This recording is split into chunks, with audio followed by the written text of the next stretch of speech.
কদম আমার উম্মত জুমা পড়ার জন্য দিবে। প্রত্যেক কদমে কদমে, প্রত্যেক কদম ফালানোর কারণে আল্লাহ 1 বছর ইবাদত করলে যত নেকি হয়, 1 বছর রোজা রাখলে যত নেকি হয়, 1 বছর ইবাদত করলে যত নেকি হয়, 1 বছর রোজা রাখলে যত নেকি হয়, আমার উম্মতের আমল নামায় প্রত্যেক জুমাতে হেঁটে যাওয়ার কারণে প্রত্যেক কদমে কদমে কদমে আমার আল্লাহ আমার উম্মতের আমল নামায় প্রত্যেক কদমে 1 বছরের নেকি লিখে দেয়। কয় বছর? একসাথে বলেন, কত বছর? যদি 500 কদম হাঁটে কত বছর? যদি 1000 কদম হাঁটে তাহলে কত বছর? যদি 2000 কদম হাঁটে তাহলে কত বছর? তাহলে একসাথে জোরে বলেন আল্লাহু আকবার। এক জুমাই পাইতেছেন 2000 বছর, এক জুমাই পাইতেছেন 500 বছর, এক জুমাই পাইতেছেন 1000 বছর, এক জুমাই পাইতেছেন 200 বছর। শুধু হাইতে যাবেন আর আসবেন, হেঁটে যাওয়া আসার কারণে আল্লাহ এত বছরের নেকি লিখে দিতেছে। আর অন্যান্য উম্মতরা 500 বছর হায়াত পাইলে 500 বছর ধরে ইবাদত করে যা পাইতো, এই নবীর উম্মত শুধু জুমায় যাবে আর আসবে, তার চাইতে 3 গুণ বেশি নেকি হয়ে যাবে। একসাথে বলবেন আল্লাহ। শুধু একটা জুমাতে উপস্থিত হওয়ার কারণে আমার আল্লাহ এত পরিমাণে নেকি আপনার আমার আমলনামাতে আল্লাহ দিয়ে দিলেন। বাকি জুমার নামাজের কথা আসেই নাই। খুতবাটা আছে, জুমার নামাজটা আছে, নফল নামাজ আছে, সুন্নত নামাজ আছে। বন্ধু মনোযোগ দিয়ে কথাগুলি শুনে যাবেন, এই জন্য আল্লাহ ওয়াজ করলেন, ইয়া আইয়ুহাল্লাযীনা আমানু ইযা নুদিয়া লিস-সালাতি মিয়াউমিল জুমআ। এ ইমানদারেরা, যখন জুমার আজান পড়ে যায়, আহ্বান করা হয়, হাইয়া আলাস সালাহ বলে জুমার জন্য তোমাদেরকে ডাকা হয়। হাইয়া আলাল ফালাহ বলে যখন জুমার জন্য তোমাদেরকে ডাকা হয়, আমার বান্দারা, মিয়াউমিল জুমআতি ফাসআউ ইলা যিকিরিল্লাহি ওয়া যারুল বাই। ব্যবসায় যদি থাকো ব্যবসা বন্ধ করে দাও, দোকান যদি থাকে ঝাঁপ নামিয়ে তালা মেরে দাও, কৃষিক্ষেত কামারে যদি থাকো ওখান থেকে উঠে চলে আসো। দুনিয়ার সমস্ত কাজবাজ থেকে তুমি সব কিছু ফেলে রেখে তুমি জুমা আদায় করার জন্য মসজিদের দিকে রওনা হয়ে যাও। যালিকুম খায়রুল লাকুম ইন কুনতুম তা'লামুন। এটা কত উত্তম তুমি যদি বুঝতে, এটা কত উত্তম, কত দামি নিয়ামত। এর নাম জুমা, জুমা, জুমা। আল্লাহ কোরআনে বললেন, জুমার আযান পড়ার সাথে সাথে বেচা বিক্রি সব কিছু তুমি ছেড়ে দাও, সব কিছু ছেড়ে দিয়ে নামাজের জন্য রওনা হয়ে যাও। খুব মনোযোগ দিয়ে শুনবেন। সারা মদিনার ভিতরে দুর্ভিক্ষ পড়ে গেল। সবার কাছে টাকা আছে কিন্তু খাবার নাই। একটা সপ্তাহ চলে গেল, বাড়ি বাড়ি ক্ষুধার্ত বাচ্চারা, মহিলারা, নারীরা, পুরুষরা সবাই ক্ষুধার্ত। নবীজি জুমার দিনে খুতবা শুরু করলেন। একজন ঘোষক ঘোষণা দিল, শুনছ মদিনাবাসী, মদিনার বাজারে সিরিয়া থেকে একদল বণিক আসছে, গম জব নিয়ে, খাবার দাবার পণ্য সামগ্রী নিয়ে মদিনার বাজারে সিরিয়ার থেকে একদল বণিক আসছে। যার যা প্রয়োজন আছে সব তোমরা কিনে নিয়ে আসো। নবীজি খুতবা দিচ্ছিলেন, এমন সময় নবীজির মসজিদ থেকে সাহাবী মসজিদ নববী থেকে বের হতে লাগলেন। বের হতে হতে হতে হতে সব সাহাবী মসজিদে নববী থেকে বের হয়ে খাবার কেনার জন্য মদিনার বাজারে চলে গেল। আল্লাহর মেহবুব নবী খুতবা শেষ করলেন। খুতবা শেষ করার পরে নবী দেখলেন সামনে মাত্র 10 জন সাহাবী বসে আছে। প্রথম নম্বরে আবু বকর। নবীজি ঘোষণা দিলেন, আবু বকর ফিল জান্নাতি, ওমর ফিল জান্নাতি, উসমান ফিল জান্নাতি, আলী ফিল জান্নাতি, তালহা ফিল জান্নাতি, জুবাইর ফিল জান্নাতি, আব্দুর রহমান ইবনে আওফ ফিল জান্নাতি, সাইদ ইবনে জুবাইর ফিল জান্নাতি, সাদ বিন আবি ওয়াক্কাস ফিল জান্নাতি, আবু উবাইদা ইবনে জাররাহ ফিল জান্নাতি, আব্দুর রহমান ইবনে আওফ ফিল জান্নাতি। এই 10 জন সাহাবী বসেছিল। এই 10 জন সাহাবীর ব্যাপারে নবীজি বলে দিলেন, এরা সবাই আল্লাহর জান্নাতি। একসাথে বলেন আল্লাহু আকবার। ঠিক তখনই আল্লাহ আয়াত নাজিল করলেন, ইয়া আইয়ুহাল্লাযীনা আমানু ইযা নুদিয়া লিস-সালাতি মিন ইয়াউমিল জুমআহ। রে ঈমানদার, যখন জুমার জন্য আহ্বান করা হয়, বেচা বিক্রি, ব্যবসা বাণিজ্য, কাজবাজ সব ছেড়ে দিয়ে তোমরা মসজিদে আসো। নবীজি বললেন, জুমার দিনে আমার উম্মত যে আগে মসজিদে আসবে, আল্লাহ তাকে একটা উট কুরবানির নেকি আমল নামায় দিয়ে দেবে। এরপরে যে আসবে, আল্লাহ তাকে একটা গরু মহিষ কুরবানির নেকি লিখে দেবে। এরপরে যে আসবে, ভেড়া বকরি কুরবানির নেকি লিখে দেবে। এরপরে যে আসবে, মুরগি সদকা করার নেকি লিখে দেবে। অথবা এরপরে যে আসবে, একটা ডিম সদকা করার নেকি লিখে দেবে। এইভাবে নেকি কমতে কমতে কমতে কমতে থাকবে। সবার শেষে যিনি খুতবা দেওয়ার সময় আসবে, আমাদের দেশে অনেকে খুতবা দেওয়ার সময় মসজিদে আসে, কি কথা কন না কেন?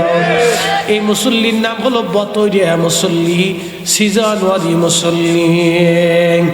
শুধু জুমার দিনে আসে, খুব ভাব চাপ লইয়ে, একবারে মনে হচ্ছে যে বিরাট বুজুর্গ, সেন্টমেন্ট নাই দিয়ে, খুব পাঙ্কু চুমকু করিয়ে, টুপি টুপি একটা মাথায় দিয়ে আস্তে আস্তে হাঁটতে হাঁটতে আসে, গল্প টল্প করে মোবাইল চিপে চিপে এসে এরপরে খুতবা যখন শুরু হয় তো টুক করে মসজিদের ভিতরে ঢুকে। আর যখন সালাম ইমাম সাহেব ফিরেই দেয়, তখন মনে হয় যে খুদার ঘর মসজিদে আগুন লেগে গেছে, কত আগে মসজিদ থেকে বের হইতে পারে। কি কথা ঠিক আছে না? এটা ফাওয়াইলুল লিল মুসাল্লিন। আল্লাহ বলেন, ফাওয়াইলুল লিল মুসাল্লিন আল্লাযীনা হুম আন সালাতিহিম সাহুন।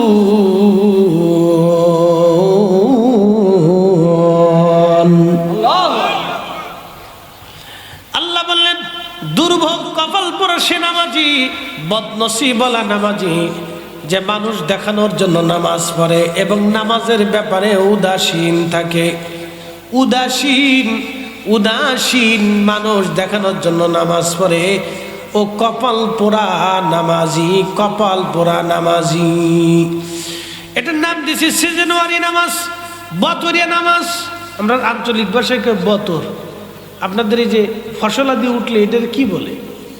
সিজন কয় না, ইংরেজিতে সিজন কয়। আর আমাদের আঞ্চলিক ফরিদপুরের ভাষা বলে বতর। যাক, এক এক এলাকার এক এক নাম আছে আর কি। তা আমি নাম দিছি সিজনওয়ারি মুসল্লি। এটা শুধু জুমার দিনে পাওয়া যায়, বাকি দিন আর খুঁজে পাওয়া যায় না। ওরে 1000 পাওয়ারের বাল্ব লাগে, টর্চ লাইট মারে, এর খুঁজে পাবেন না। সারা জুমায় সপ্তাহে আর মসজিদে পাওয়া যায় না, শুধু জুমার দিন পাওয়া যায়। তার 2 রাকাত পরে খুব কষ্টে সালাম ফেরানোর পরে বাপরে বাপ, যেন মসজিদে আগুন লাগছে। আর এখন তো কিছু হুজুর আরো সুবিধা করে দিচ্ছে, দোয়া না করলেও চলে। ঠিক আছে, কেন ডরাইতেছে না? দোয়া না করলেও চলে। তো চলে যেহেতু কইছে, তো মুসল্লিদের সুবিধা তো হয়ে গেছে, অসুবিধা কি? না করলেও চলে। বাঙালি না, এটা তো সুবিধাবাদ জিন্দাবাদ। হ্যাঁ, চিন্তা করে কোনো ফাঁক ফক্কর দিয়ে বেহেশত যাওয়া যায় কিনা। কি কথা ঠিক আছে কিনা? কোন সিস্টেম আছে কিনা? অল্প সিস্টেমে কোনো কিছু বেহেশত টেস্ট পাওয়া যায় কিনা? আমরা কালকে এক বেডি কিছু হাতিয়ে দিচ্ছে, পাঠাইছে, হাতিয়ে পাঠাই দিয়ে আমার খুব ঋণ চিন আছে, হুজুরে কোন একটু দোয়া করতে। তা আমি বললাম আমি দোয়া করবো, কিন্তু একটা জিকির আপনারা দিব, প্রত্যেকদিন ফজরের পরে জিকিরটা আদায় করতে হবে। বেডিকে আমি পারতাম না, এটা আপনি একটু দোয়া করে দেন। তার মানে সে সহজে ঋণ মৌকুফ হইতে চায়। যত বিপদ আমার গাড়ির উপর চাপাই দিয়ে, কত টিহা দিয়ে মনে করছে হুজুর দোয়া করলে একবার আমার ঋণ চলে যাবে। আমি এই যে কই একটা ওজিফা দিই আপনারে, প্রত্যেকদিন ফজরের পরে যদি করেন তাহলে 40 দিন পরে আপনার ঋণ শেষ হয়ে যাবে, তা পারতো না। তো বাঙালি না, এরা চিন্তা করে সহজেই কোনো সিস্টেম দিয়ে বেহেশত ঢোকা যায় কিনা। বাঙালি নিয়ে জ্বালাত আছি আর কি। এরপরে রাত 2টা বাজার সাথে সাথে তাহাজ্জুদের রক্ত হয়ে যাবে। ঘড়ির কাঁটা যখন 2টা বাজবে ঠিক তখনই তাহাজ্জুদের রক্ত শুরু হয়ে যাবে। বন্ধু মনোযোগ দিবেন, এই সময় দোয়া কবুল হয়ে যায়। জাওফুল লাইলিল আখির, শেষ রাতের দোয়া কবুল হয়ে যায়। অদুবুরুস সালাতিল মাকতুবা, ফরজ নামাজের পরে দোয়া কবুল হয়ে যায়। আল্লাহ বললেন ফাইজা ফারাগতা মিনাস সালা ফানসাবু ওয়া ইলা দুআ, নামাজ শেষ করছেন সালাতিল মাকতুবা। ইবনে আব্বাস বলেছেন ফাইজা ফারাগতা মিনাস সালাতিল মাকতুবা, ফরজ নামাজের পরে যখনই আপনি নামাজ শেষ করবেন তখনই ফানসাব ইলা দুআ, দোয়ার মাধ্যমে আপনি মনোনিবেশ করবেন। আর আল্লাহর নবী বললেন আমার উম্মতেরা তোমরা শুনে নাও, অদবুরুস সালাতিল মাকতুবা, ফরজ নামাজের পরে দোয়া করলে কবুল হয়ে যায়। এই জন্য আমরা ফরজ নামাজের পরে দোয়া করি, আমরা কবুলের আশা নিয়ে দোয়া চালাই। যারা বেদাতের ফতোয়া দেন দিতে পারেন, ওটা আপনার ইচ্ছা। আপনার বেদাতের ফতোয়া সুন্নিদের খায় না, চলে না, কথা বলে। ওইগুলো আপনার কাছে খায় না, ওগুলো আমরা খেতা কম্বল দিয়ে ওটাই ছুঁয়ে দিচ্ছি, রাত ওটা ওখানেই পড়ে থাকে, এগুলি আপনার কাছে চলে না। কুমিল্লাবাসী ভালো করে শুনে যাবেন, হাজিরিন, প্রিয় নবী বললেন ফরজের পরে দোয়া করলে কবুল হয়ে যায়। এর ফতোয়ার পরে আর দুনিয়ার কারো ফতোয়া আমরা লাগবে না। কি কথা বলেন? দরকার আছে মনে হয়, আর প্রয়োজন আছে তো কবুল যেহেতু হয়ে যায় তাহলে আমরা ছাড়বো না। একসাথে বলেন ছাড়বো, ছাড়বো, ছাড়বো। দোয়া চলবে নি, দোয়া হবে নি, দোয়া দরকার আসেনি। যার নাই সে নিয়ে তার দরকার নেই, আমরার দরকার আছে। দোয়া ছাড়া যাবে না। ইমাম সাহেব যদি কোনো মসজিদে দেখছেন যে ইমাম সাহেব নামাজের পরে দোয়া করে না, তো অসুবিধা নেই, ইমামেরটা ইমাম না করে আপনারটা আপনি করবেন। কথা ঠিক আছে নি? ইমাম যদি না করে থাকে তাহলে সেটা ইমাম বুঝুক, এটি ইমামের সাবজেক্ট, কিন্তু আমারটা আপনি করে ফেলবেন, হিসাব সোজা। প্রিয় উপস্থিতি হাজিরিন ভালো করে শুনবেন। বন্ধু আমার, যে কথাগুলি বলছিলাম, সারা মদিনাতে দুর্ভিক্ষ লেগে গেল।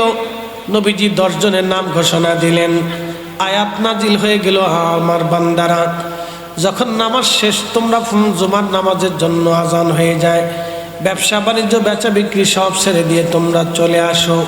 জুমার নামাজের গুরুত্ব অত্যন্ত গুরুত্বপূর্ণ ইবাদত। অতএব জুমার নামাজ আদায় করার জন্য তাড়াহুড়া করে যাবেন, মসজিদে আগে ঢোকার চেষ্টা করবেন, হেঁটে হেঁটে যাওয়ার চেষ্টা করবেন। মনে রাখবেন প্রত্যেক কদমে কদমে 1 বছরের নেকি হয়ে যাবে।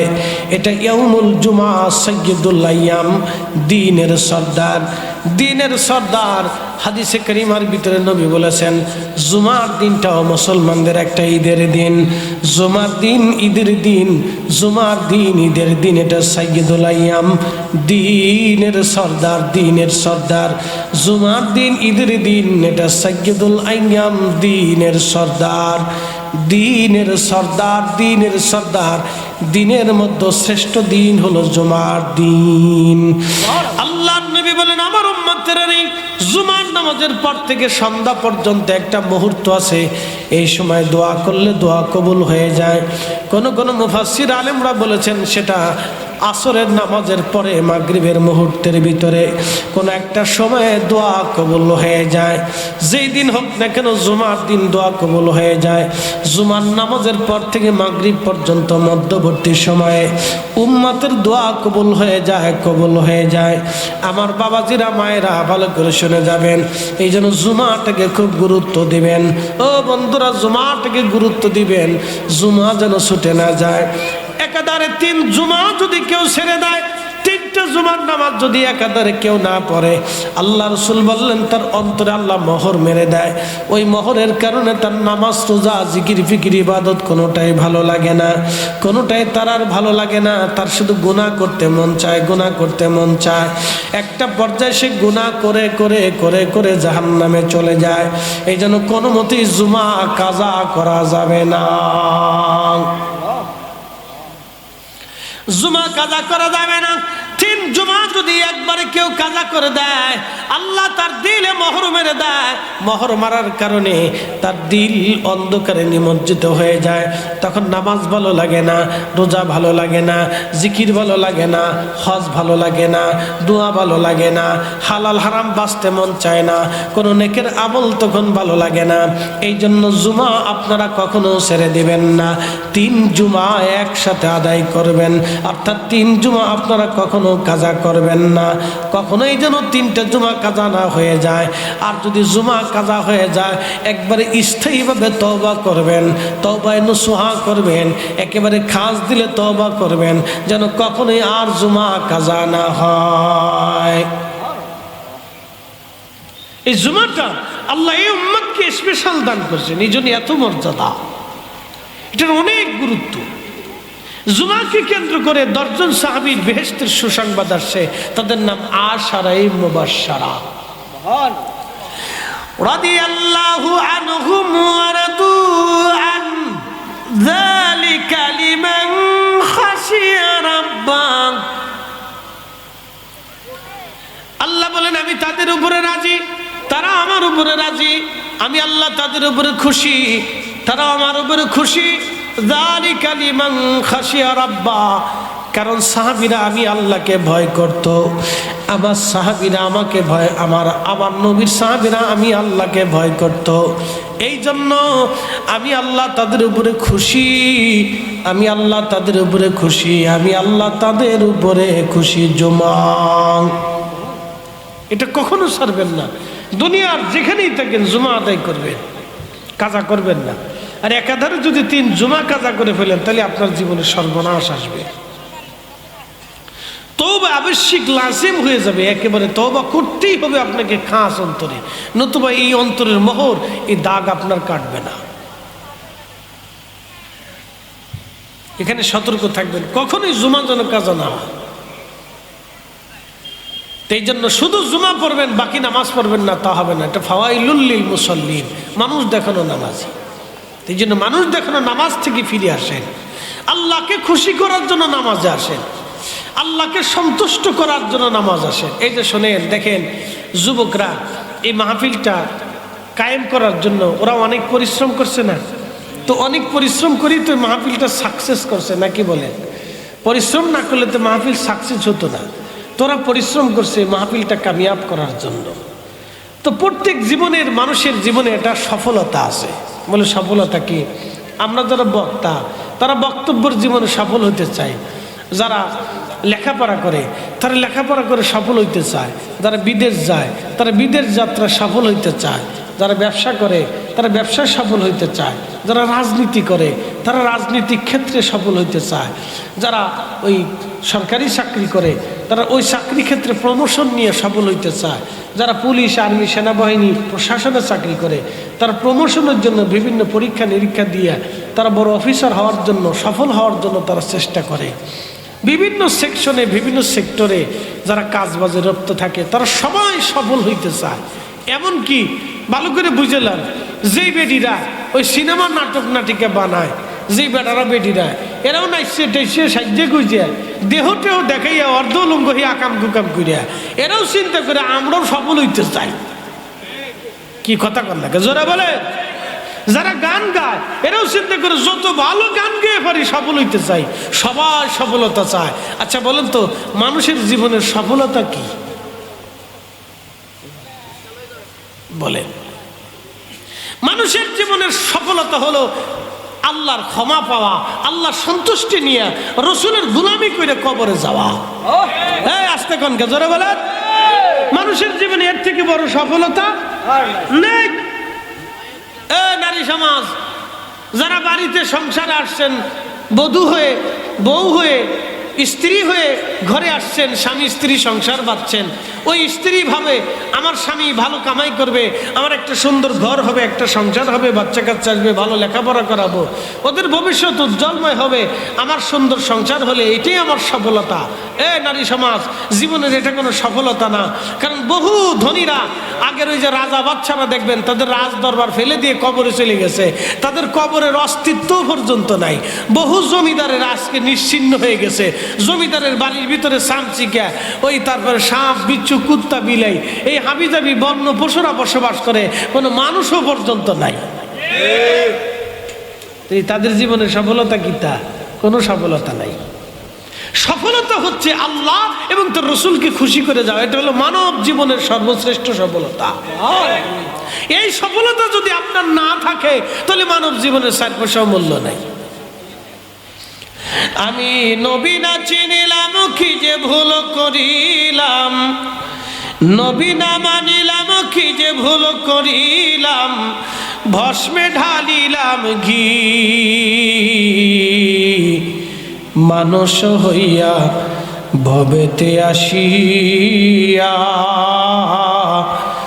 মানুষের করিলাম কি, মানুষ হইয়া ভবেতে আসিয়া মানুষের করিলাম কি।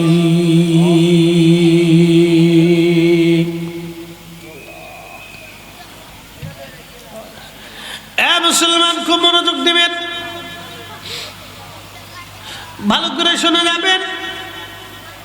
হুজ্জাতুল ইসলাম ইমাম গাজ্জালি ইন্তেকাল করার পরে একজন আল্লাহর ওলি তার স্বপ্ন দেখলেন। আবু হামেদ গাজ্জালি বলেন, আল্লাহ আপনার সাথে কেমন ব্যবহার করেছে? ইমাম আবু হামেদ গাজ্জালি ডাক দিয়ে বললেন, ও আল্লাহর বান্দা, আমার প্রভু, আমার মালিক, আমার রব, আমার আল্লাহ আমার জীবনের অপরাধ আল্লাহ মাফ করে দিয়ে আমারে ক্ষমা করে দিয়েছে।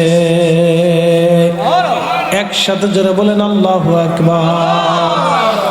আল্লাহর ওলি ডাক দিয়ে বলেন, আবু হামিদ বলেন তো আল্লাহ কেন আপনারে ক্ষমা করেছে? ইমাম গাজ্জালি ডাক দিয়ে বলেন, আল্লাহর বান্দারে, আল্লাহ আমার ইন্তেকালের পরে আল্লাহর সামনে যখন আমি দাঁড়াইলাম, আচ্ছা বলেন তো আল্লাহর সামনে কি বডি যায় না রুহু যায়? আমার দিকে দেখেন, আল্লাহর সামনে কি বডি যায় না রুহু যায়? আচ্ছা রুহু যদি না থাকে তাহলে চোখের কি কোনো দাম আছে? রুহু না থাকলে চোখের পাওয়ার নাই, হাতের পাওয়ার নাই, পাওয়ার নাই, বডির ক্ষমতা নাই। রুহু আছে 2টা চোখ না থাকলেও জিন্দা, রুহু আছে 2টা হাত না থাকলেও জিন্দা, রুহু আছে 2টা পা না থাকলেও জিন্দা, রুহু আছে শরীরের কোনো অঙ্গ প্রত্যঙ্গ না থাকলেও জিন্দা। রুহু নাই, ওই শরীরের কোনো মূল্য নাই, আল্লাহর ওলি ব্যতীত কোনো মূল্য নাই, ওই শরীরের কোনো মূল্য নাই। রুহু আছে, বডির মূল্য আছে, রুহু নাই, বডির কোনো মূল্য নাই। ওই বডিটারে নিয়ে গোসল টোসল দেওয়া, সুন্দর করে কবরে রেখে দিয়ে চলে আসবে, আর কেউ খোঁজ খবর নেবে না। কিন্তু রুহু চলে গেল আল্লাহর কাছে, রুহু চলে গেল আল্লাহর কাছে।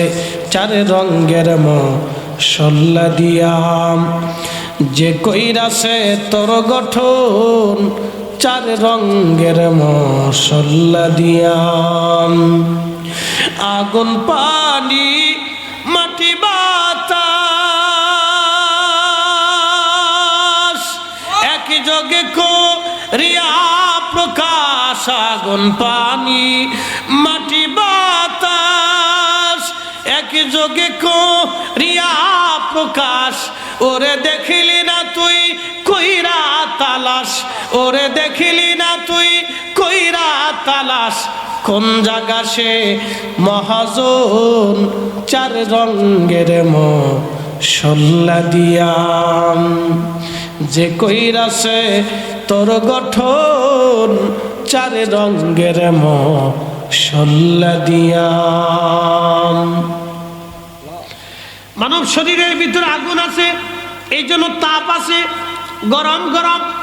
মানব শরীরে বাতাস আছে, নিঃশ্বাস যদি না থেকে মানব শেষ। মানব শরীরে পানি আছে, পানির অংশ যদি না থাকে তো মানব শেষ। কথা ঠিক আছে নি? মানব শরীরে মাটি আছে, কি আছে? ওয়া বাদা খালকাল ইনসানি মিন তিন, আমি মানুষের সৃষ্টির সূচনা করেছি মাটি থেকে। মাটি থেকে সৃষ্টির সূচনা করেছেন আল্লাহ। তাহলে মানব বডির মধ্যে চারটে বস্তু, আব, আতশ, খাক, বাদ। আগুন, পানি, মাটি, বাতাস। আগুন, পানি, মাটি, বাতাস। আগুন, পানি, মাটি, বাতাস। এখন আপনারা বলেন, এই আগুন, পানি, মাটি, বাতাস দিয়ে বডিটা বানানো হইল, কিন্তু রুহু না থাকলে এই চারটের কি কোনো পাওয়ার আছে? তাহলে আসল ইঞ্জিন হলো রুহু। কি কথা ঠিক আছে নি? আসল ইঞ্জিন কি? রুহু। রুহু কি দেখা যায়? আমার দিকে তাকান, রুহু কি দেখা যায়? রুহু কি ধরা যায়? ওর আকার আকৃতি কি বোঝা যায়? তার রং কি জানা যায়? এই যে আপনারা সবাই বসে রয়েছেন, সব রুহু বসে রয়েছে।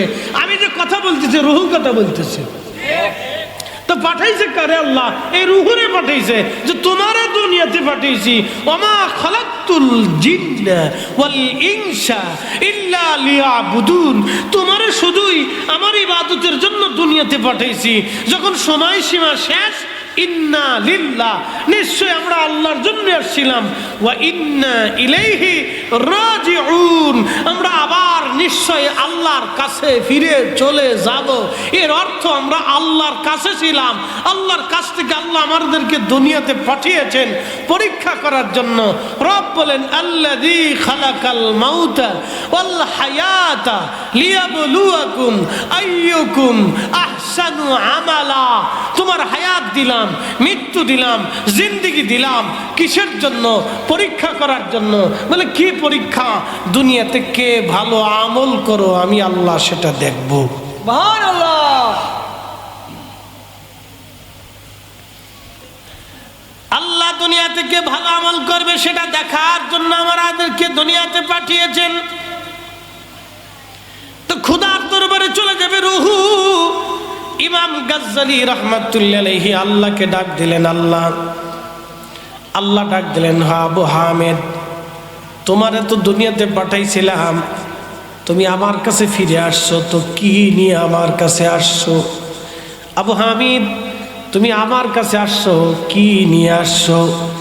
ইমাম আবু হামেদ গাজ্জালি ডাক দিয়ে বলতেছেন, আমি চিন্তায় পড়ে গেলাম, আমি খোদার দরবারে কি জবাব দেব আজকে? আমি কি আনছি কেমনে বলবো? নামাজের কথা যদি বলি তাহলে আমি ধরা পড়ে যাব, কারণ এক জীবনে নামাজ আমি পড়েছি, ইখলাসের সাথে নামাজ আমার ঠিক মতো হয় নাই।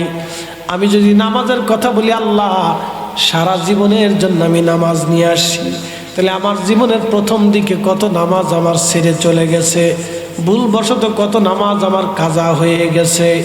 আমি নামাজের কথা কেমনে বলবো? খোদার দরবারে বললে তো আমি ধরা পড়ে যাব। চিন্তায় পড়ে গেলেন, আমি রোজার কথা বলি, তারপরও চিন্তা করলেন না, জীবনের সব রোজা তো আর আমি ইখলাসের সাথে আদায় করতে পারি নাই। কারণ আমাদের দেশে অনেকেই রোজা রাখে, দেখবেন রোজা রাখা মিথ্যা কথা বলে, রোজা রাখা তারপরে সুদের কারবারি করে, রোজা রাখা ঘুষের কারবারি করে, রোজা রাখা মালে কম দেয়, রোজা রাখা মালে ভেজাল দেয়, রোজা রাখা কলায় ফরমালিন দেয়, রোজা রাখা ডিমের দাম বাড়ায়, রোজা রাখা চালের দাম বাড়ায়, রোজার মাসে তেলের দাম বাড়ায়। এরা সব হলো দুনিয়ার ডাকাত। কথা কর। এই রমজান মাস আসলে আমাদের দেশে চাল ডাল তেলের দাম বেড়ে যায়, পণ্য সামগ্রীর দাম বেড়ে যায়, গরিব মানুষের চোখের পানি দ্বারা ঝরায়। ওরা জালিম, ওরা জালিম, ওরা জালিম। ওই যে রমজান মাস আসার পরে পণ্যের দাম বাড়াইয়া সিন্ডিকেট সিন্ডিকেট করিয়া যারা দাম বাড়ায়া ওই টাকা দিয়ে যারা গরুর গোশত কিনে খায়, ওই সিন্ডিকেট করে গরিব মানুষের পকেট থেকে যারা টাকা চুরি করে খায়, ওই টাকা দিয়ে গরুর গোশত খায় না, ওরা শুয়োরের গোশত খায়। বুঝতে কি কষ্ট হয়েছে আপনাদের? ডাইরেক্ট অ্যাকশন মেরে দিয়েছি, বাকি ঝুঁকি করে লাভ নেই। বাকি ঝুঁকি করে লাভ নেই। ও গরুর গোশত খাইছে না, ওটা শুয়োরের গোশত খাইছে। কুত্তার গোশত যেমন হারাম, ঘুষের টাকা দিয়ে ছাগলের গোশত কিনে খাওয়া ওই রকমই হারাম।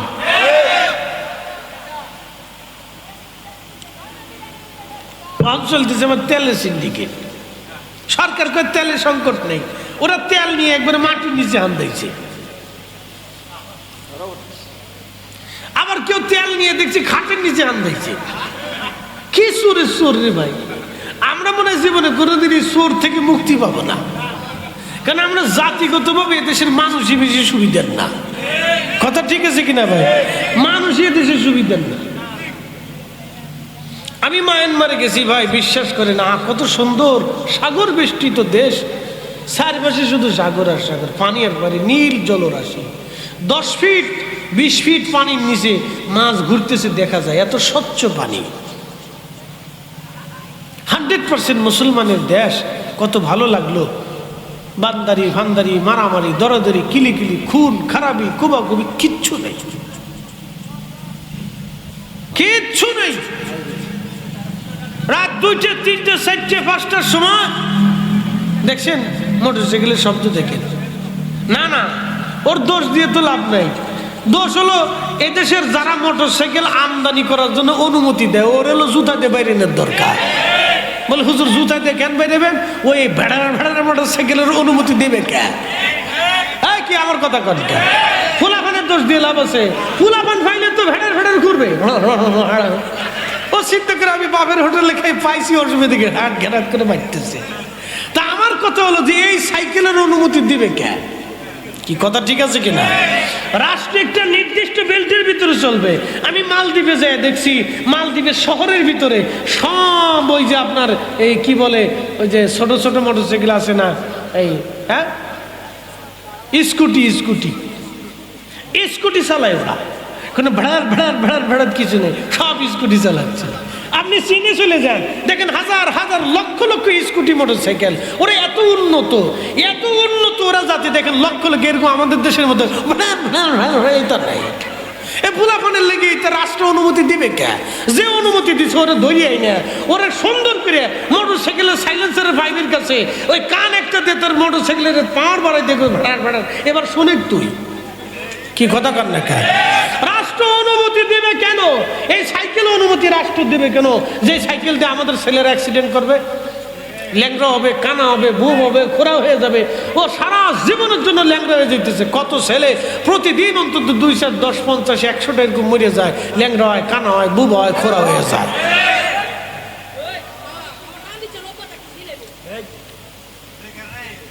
না, ওদের জিনের ভয় নাই।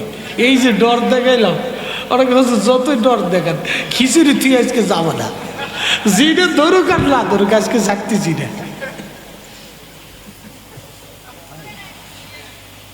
তাহলে আমরা ফুলাপানের দোষ দিয়ে লাভ নাই, আমাদের দোষ হচ্ছে রাষ্ট্রীয় ব্যবস্থার দোষ। বাচ্চা কাছের দোষ দিয়ে লাভ না, আমি এখন আর দিই না, যা তুই চালা, কি করবি? চালা যদি খাদের কিনারে পরে তোর ল্যাংড়া হয়ে এসেছে, খোরাই করে বিক্রি করে খাবি তো খা। কি কথা খারাপ কইছি রে? তো খাবি যদি বিক্রি করে তো খা, অসুবিধা নাই। কবে জাতি বুঝবে জানি না।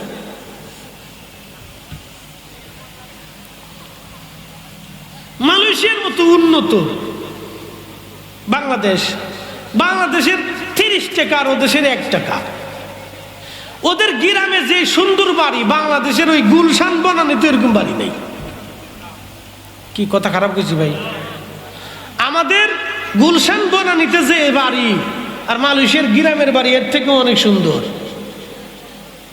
যায় দেখেন ওদের নারীরা ছেলেরা স্কুটি চালায়, এই ভেড়াত ভেড়াত মোটরসাইকেলরা ওদের দেশে আমদানি করতে দেয় না।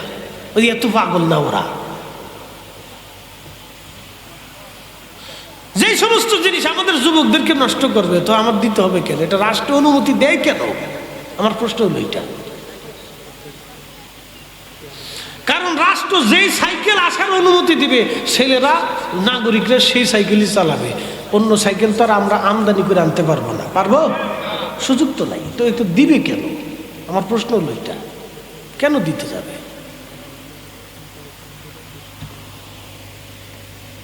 তো যাই হোক, খুব বড় যোগ দেন।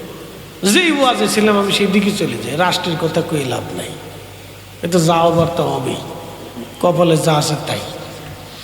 কিন্তু আমাদের দেশে কি পরিমাণ সম্পদ আছে জানেন?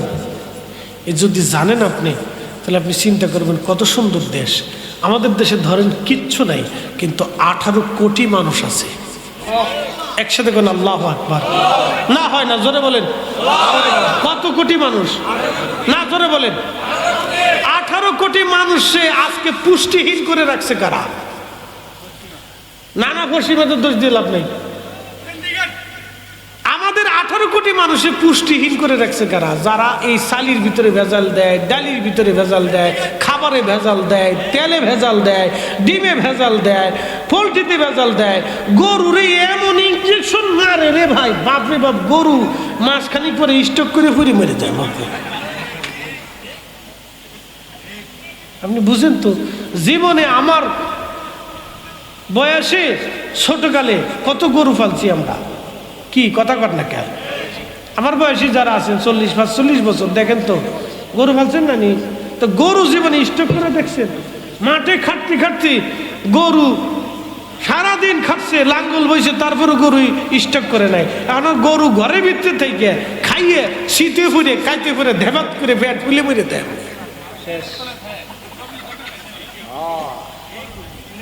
তাহলে বুঝেন কি পরিমাণে গরুর ইনজেকশন দেয় আর কি পরিমাণে বাজে খাবার গরুর খাবার। ওই গরুর গোশত খাইয়ে আমাদের কি হবে? কি কথা ঠিক আছে না ভাই? পোল্ট্রি মুরগি, একটা মুরগি 1 মাসে ফুইলে একবারে এমন টেবা হয়ে গেছে, বাপরি বাপ, লড়তে পারে না। পোল্ট্রি মুরগি 1 মাসে একটা মুরগি যদি এরকম হয়ে যায়, তাহলে আপনি বুঝেন এর ভিতরে আছে কি। বুঝেন? ও তো কচু শাক লাগা, বাঙালি তা লাগাবে না। পোল্ট্রি মুরগি পাইছে বাজার থেকে কিনে এনে বাস ভেড়াত করে রান্না করে খেয়ে ফেলছে, কচু শাক লাগাবে না, না শাক সবজি করবে না এরা। আর যদি কারো জামাই বিদেশ থাকে, তো ওই বেড়ি তো আকাশ দেখালে উঠতে থাকে এরকম, বাপ রে বাপ, হেঁটে নবাব সিরাজউদ্দৌলার বউ।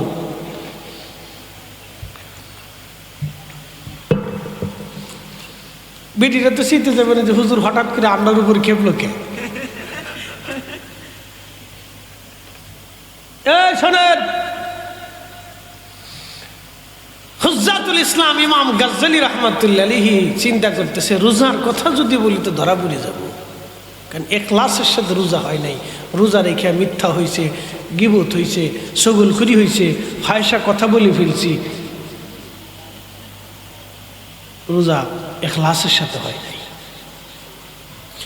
যদি হজের কথা বলি তাহলেও তো ইখলাসের সাথে হয় নাই। খনিয়াতে কোথাও তো ভুল হয়ে যেতে পারে। খোদার কাছে রোজার কথা কেমনে বলবো, হজের কথা কেমনে বলবো? ইমাম গাজ্জালী রাহমাতুল্লাহ আলাইহি চিন্তায় পড়ে গেলেন। যাকাতের কথা যদি বলি তাহলেও আমি ধরা পড়ে যাব, কারণ 100% পিওর ইখলাসের সাথে যাকাত দেই নেই। আমাদের দেশেই অনেকে দান করে মানুষ দেখানোর জন্য, বাহবা নেওয়ার জন্যে, প্রশংসা কুড়ানোর জন্য অনেক মানুষ দান করে। কি কথা কন না কেন? অনেক মানুষ প্রশংসার জন্য দান করে। প্রশংসার জন্য যারা দান করে দান হবে না। ওই হাজি বলবে মানুষ এই জন্য যারা হজ করবে হজ হবে না। নামাজি বলবে এই জন্য নামাজ পড়লে নামাজ হবে না। রোজাদার বলবে এই জন্য রোজা রাখলেও রোজা হবে না। সব কিছু কুল ইন্না সালাতি ওয়া নুসুকি ওয়া মাহইয়ায়া ওয়া মামাতি লিল্লাহি রাব্বিল আলামিন।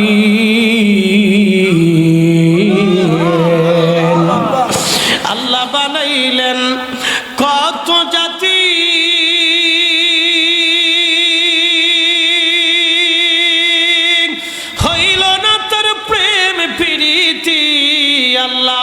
বানাইলেন কত জাতি,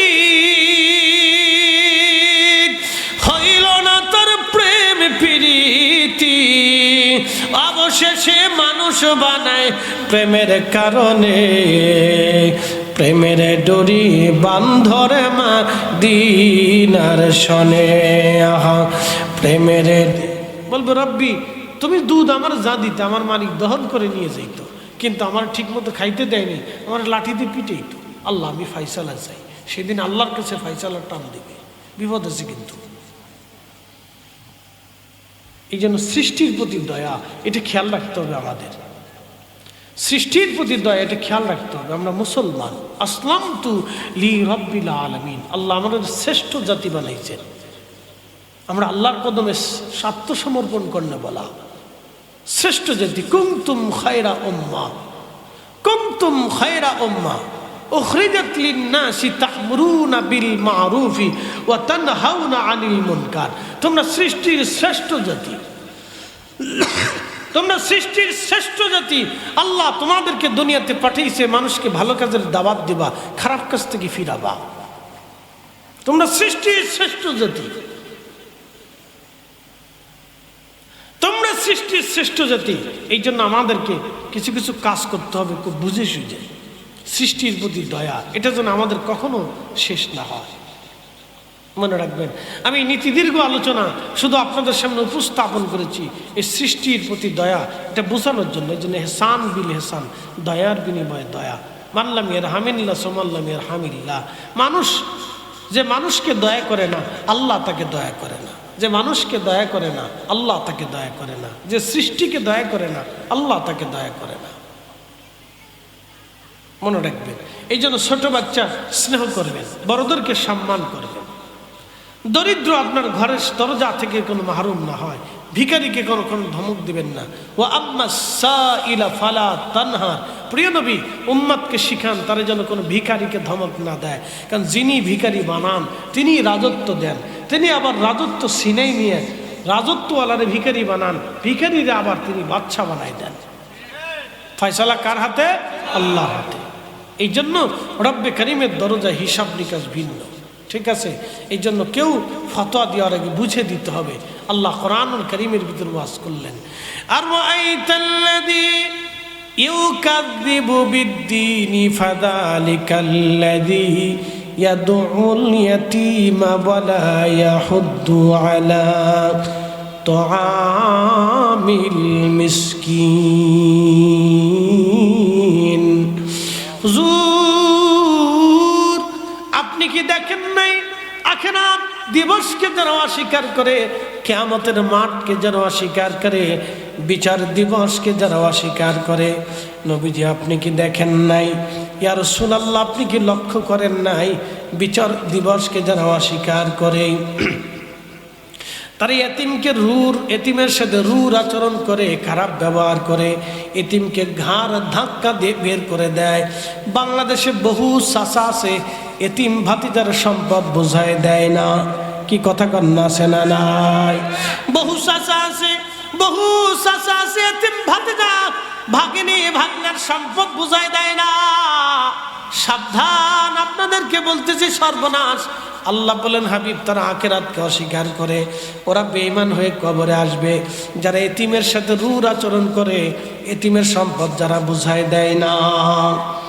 ওয়ালা ইয়াহুদ্দু আলা তুআমিল মিসকিন, এবং দরিদ্র মিসকিনদেরকে খাদ্য দানে অনুৎসাহিত করে, যারা মানুষকে খাদ্য খাওয়াইতে বাধা প্রয়োগ করে।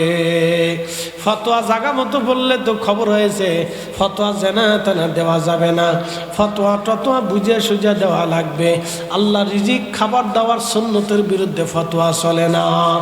খুব মনোযোগ দিবেন ও মুসলমান। আল্লাহ বললেন ওয়ালা ইয়াহুদ্দু আলা তুআমিল মিসকিন, যারা মিসকিনকে খাদ্য দানে অনুৎসাহিত করে। এই জন্য মিসকিনকে খাদ্য খাওয়াইতে হবে, দরিদ্রকে খাদ্য খাওয়াইতে হবে। সাবধান, কখনোই যেন আপনারা দরিদ্র থেকে আপনার দরজা থেকে মাহরুম না হয়, গরিব যেন আপনার দরজা থেকে ফিরে না যায়। সহিহ মুসলিমের ভিতরে আসছে কিয়ামতের ময়দানে আমার রব আমার আল্লাহ জিজ্ঞেস করবে, বান্দারে আমি ক্ষুধার্ত ছিলাম, তুমি আমারে খাবার দাও নাই।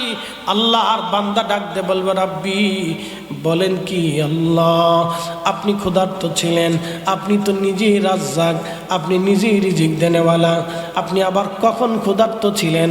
আল্লাহ ডাক দিয়ে বলবে, বান্দারে তোমার প্রতিবেশী ক্ষুধার্ত ছিল, সেই দিন যদি তোমার প্রতিবেশীকে তুমি খাওয়াইতা ও বান্দা, তাহলে আমি রবের খাবার খাওয়া হয়ে যাইতো। ও বান্দা, তোমার আত্মীয় স্বজন ক্ষুধার্ত ছিল, সেই দিন যদি খাবার দিতা তাহলে আমি আল্লাহর খাবার খাওয়া হয়ে যাইতো। বুঝতে পারতেছেন? কিয়ামতের ময়দানে আল্লাহ বলে, বান্দা আমি ক্ষুধার্ত ছিলাম, তুমি খাবার দাও নাই আমার। আল্লাহ বলেন কি, আপনি ক্ষুধার্ত ছিলেন, আপনি তো নিজেই রাজ্জাক, রিজিক দেনেওয়ালা, তা আপনি কখন ক্ষুধার্ত ছিলেন? কখন আপনি ক্ষুধার্ত ছিলেন? বলে, বান্দা তোমার প্রতিবেশী ক্ষুধার্ত ছিল, তুমি যদি খাইতে দিতা তাহলে আমি রবের খাবার খাওয়া হয়ে যেত। তুমি যদি তাকে খাইতে দিতা তাহলে আমার খাবার খাওয়া হয়ে যেত। আল্লাহ ডাক দিবে, বান্দা আমি তৃষ্ণার্ত ছিলাম। বুঝলাম না, চোখের ভিতরে কি ময়লা গেল নাকি? বান্দা আমি তৃষ্ণার্ত ছিলাম, তুমি যদি সেই দিন আমার খাইতে দিতা, তৃষ্ণা মিটাইতা, তাহলে আমার তৃষ্ণা মিটানো হয়ে যাইতো। তুমি আমার তৃষ্ণা মিটাও নাই। বান্দা বলবে, রাব্বি বলেন কি, আপনি আবার কখন তৃষ্ণার্ত ছিলেন? আল্লাহ আল্লাহ ডাক দেবে, বান্দারে তোমার প্রতিবেশী তৃষ্ণার্ত ছিল। ঠিকই তো আছে, চোখের ভিতরে ময়লা ঢুকছে, অজু করার সময় পানির সাথে চলে গেছে, সূক্ষ্ম ময়লা ঢুকছে, না ঘুমানো পর্যন্ত বের হবে না।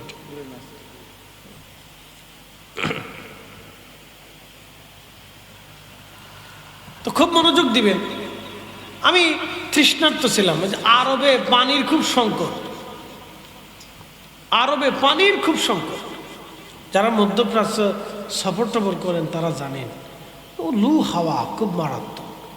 এখন তো পানির কত সুন্দর সিস্টেম আধুনিক ব্যবস্থা হয়েছে, তখন তো কুয়া ছাড়া কোনো পথ ছিল না। তো সারা অঞ্চল ভেদে একটা দুইটা কুয়া ছিল। মসজিদের নববীতে ঢুকার সময় একটা কুয়া ছিল, আপনার ঠিকানা বলে দিয়ে এখনো সে চিহ্নটা রেখে দিছে মসজিদে নববীতে। একবারে মসজিদে নবী রিয়াজুল জান্নাহ, নবীজির মিম্বার শরীফ থেকে একবারে সোজা আমাদের হিসেবে পূর্ব দিকে,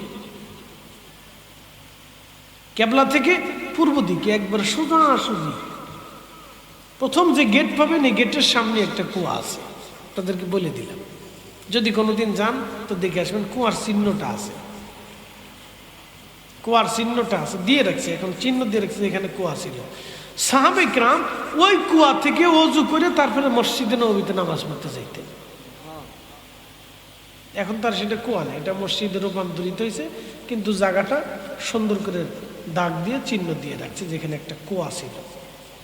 নবীজি সাহাবীরা ওই কুয়ার পানি দিয়ে ওযু করতেন।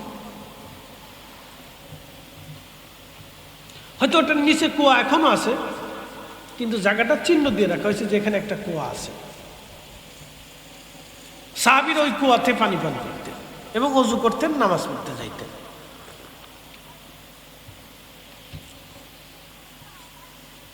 তো পানির খুব সংকট ছিল, সেই জন্য দ্বিতীয় অর্থে আল্লাহ পানির কথা বলছে যে আমার বান্দা তৃষ্ণার্ত ছিল, তুমি যদি পানির ব্যবস্থা করে দিতা তাহলে আমি আল্লাহর সেই দিন তৃষ্ণা মেটানো হয়ে যেত। একসাথে বলবেন মারহাবা। আল্লাহ ডাক দেবে, বান্দা আমি অসুস্থ ছিলাম। বলে, রব্বি আপনি তো শাফি, শেফা করনেওয়ালা, আপনি আবার কখন অসুস্থ ছিলেন? বলে, বান্দা তোমার প্রতিবেশী অসুস্থ ছিল, টাকার অভাবে ওষুধ কিনতে পারে নাই, যদি তুমি সেই দিন তারে ওষুধ কিনে দিতে, ডাক্তার দেখাইতে, সেবা শুশ্রূষা করতা, তাহলে বান্দা আমারও সেবা হয়ে যেত, আমার ওষুধ খাওয়ানো হয়ে যেত। তাহলে আপনি এবার বুঝে নেন এগুলি কত দামি কাজ। আমরা অনেক সময় হেলায় হেলায় ছেড়ে দিয়ে দিই, অনেক সময় ছেড়ে দিয়ে দিই। অনেক অসুস্থ লোক আশেপাশে থাকলে আমরা তার সেবা শুশ্রূষা করতে চাই না, চিকিৎসা দিতে চাই না। এই জন্য বিষয়গুলি আপনাদের খুব খেয়াল থাকতে হবে। এই বিষয়গুলি আপনারা নলেজে রাখবেন। আল্লাহ আমাদেরকে এই এহসান বিল এহসান, দয়ার বিনিময়ে দয়া, এগুলি বুঝার আমল করার তৌফিক দান করুন। জোরে বলেন আমিন। নীতি দীর্ঘ প্রায় 2 ঘন্টা আলোচনা আপনাদেরকে শোনাইলাম। আসেন এখন একটু আমরা কিয়াম করি, নবীজিকে দাঁড়ায় সালাম জানাই। ইয়া নবী সালাম